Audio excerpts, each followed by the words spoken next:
Welcome to Break Free to Brilliance podcast, where heart-centered entrepreneurs, visionaries, and the everyday heroes in your backyard are helping the world break free to live life more purposefully, one story at a time. I am Seema Giri, your host, an award-winning author, entrepreneur, and holistic lifestyle strategist. Today's show is sponsored by Uplift Media. For strategies on how to break free to your brilliance and get your free gift, 10 ways to live a dynamic life, visit seemagiri.com. Today our special guest is Amy Riley. She's an internationally renowned speaker, author, and consultant. Amy has over 2 decades of experience developing leaders at all levels. Welcome, Amy. Welcome to Break Free to Your Brilliance podcast. We're so happy to have you here. I'm delighted to be here. Thanks for having me, Seema. And that too, just before Thanksgiving Day. In the US here, we have a day called Thanksgiving where we share our gratitude and be grateful for everything that we have been blessed with. And I know just the day before can be so crazy. So I truly appreciate your time. Glad to be spending part of today with you. Great. So we're going to get started with a short grounding meditation, and then we'll get started with the interview. Okay, so if you can close your eyes, take in a few deep breaths at your pace. Breathe in all the way down to your belly, and exhale it all out.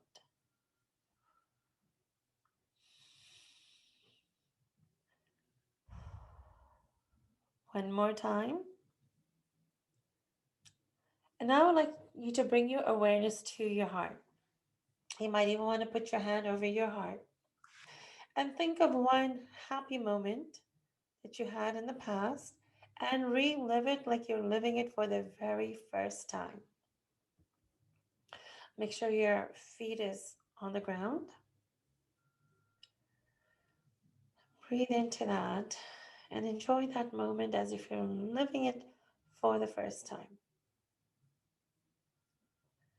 And now I would like you to bring into your awareness the top of your head where the crown chakra is. It's top of your head.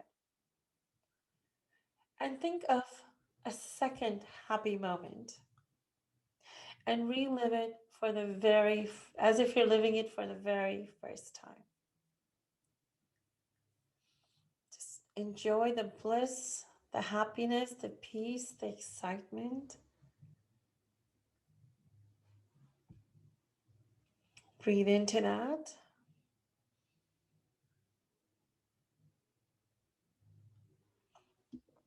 And now I would like you to just focus on the present. There were so many things you had to do before at this moment. Just let all of that go. And there's so many things waiting for you too. But bring yourself to now. Let yourself know that you will get to all of those things in due time, but you're present now and here with us. And I do believe we all come together for a reason. So you being here today is something that you need to hear from us, from Amy. Maybe it may be not for yourself, but maybe for someone else.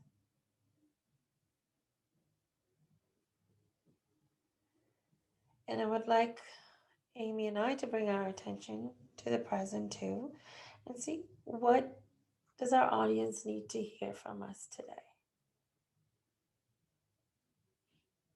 And let's all open up our hearts to the unknown, to the unexpected, and be open to receiving what is meant to be for us here today. Just allow the beautiful messages, the insights, the words of wisdom to penetrate your mind and maybe ignite something. Ignite, inspire, educate, empower. So take in another deep breath and then open your eyes.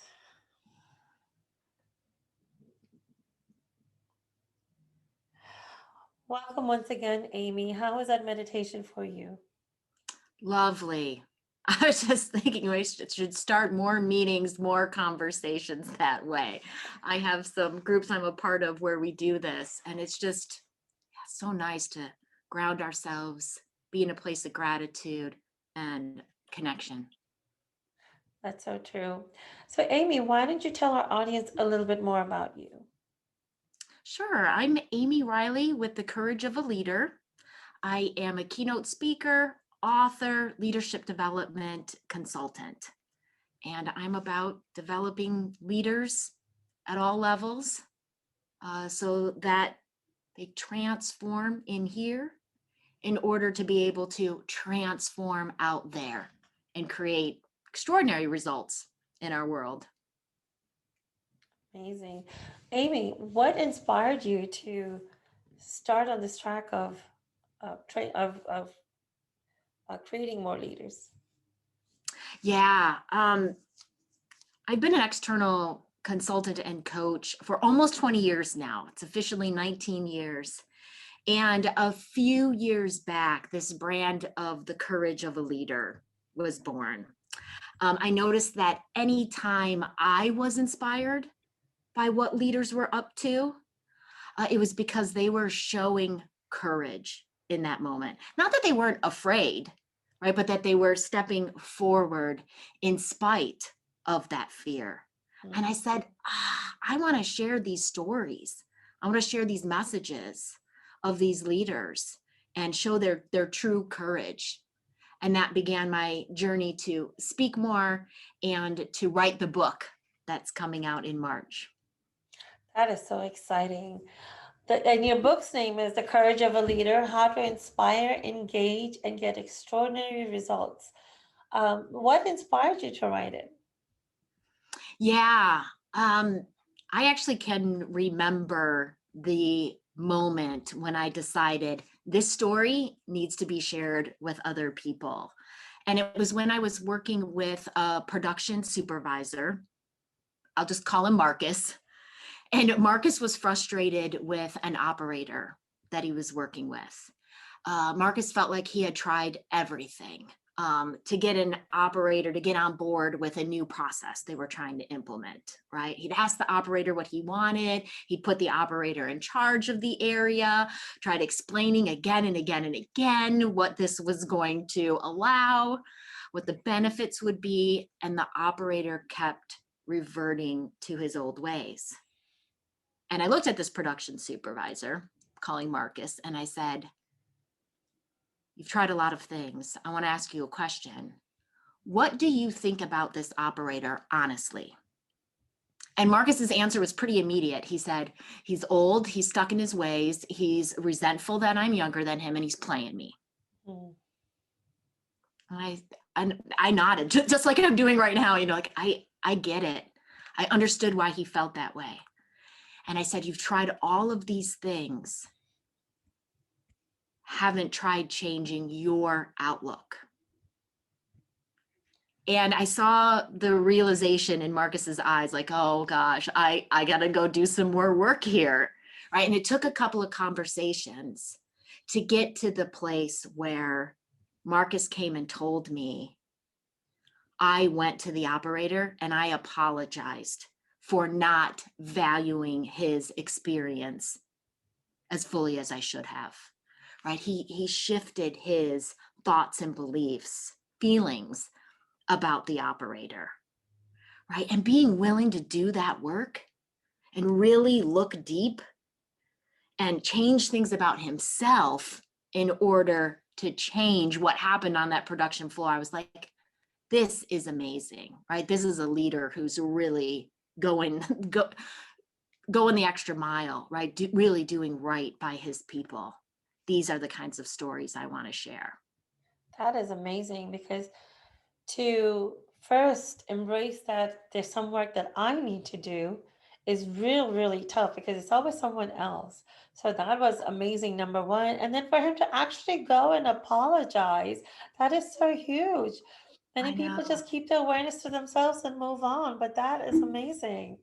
Yes. I was just like, you are such a good leader. Like, this is amazing. right? And I'm sure that operator had a newfound respect for him and probably changed his ways too. He did. And it was so interesting. Like after that conversation, that apology conversation, Marcus thought I'm going to have to go back to the drawing board here. We've got more work to do. Now, we can work together. We can work this out. And really, Seema, there was just one thing that the operator wanted to go a certain way.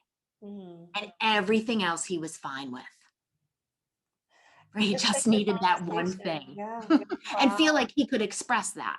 Right. Yeah. And that's what the production supervisor gave him. Wow, that is amazing. That is what we need more of today. I know. So you've been interviewing so many amazing CEOs and executive leaders for your book. What is the most important discovery from your interview process? Yeah. There's actually three things I'd love to share about what came out of the interviews. And yeah, I've interviewed over it's close to 40 executives. Wow. I wanted to have more stories to add to the book. And one thing that came out was authentic leadership. With every executive that I interviewed, there was a clear leadership style, a clear theme that came through. I started writing it in the upper right-hand corner of the interview sheets, right? Leader as coach, thought leader, creates communities, innovative thinker, like everyone had one main theme for which they were known. And I thought that was amazing and a powerful message about authentic leadership.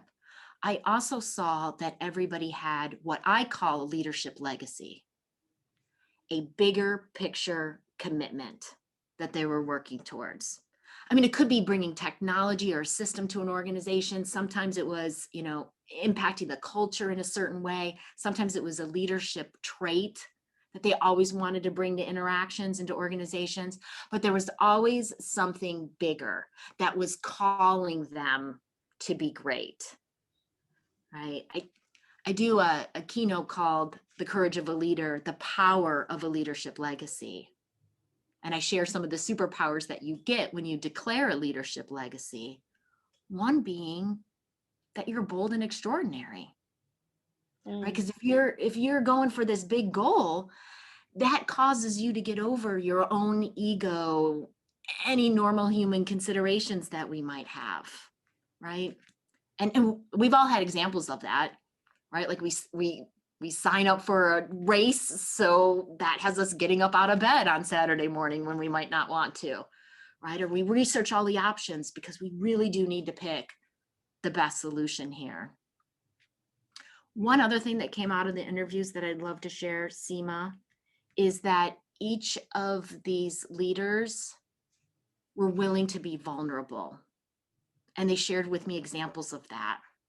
We hear a lot about vulnerability right now, and it's not just vulnerability for vulnerability's sake, right? But each of them, and I went back and checked as I was writing about vulnerability in the book, and everyone had an example, being willing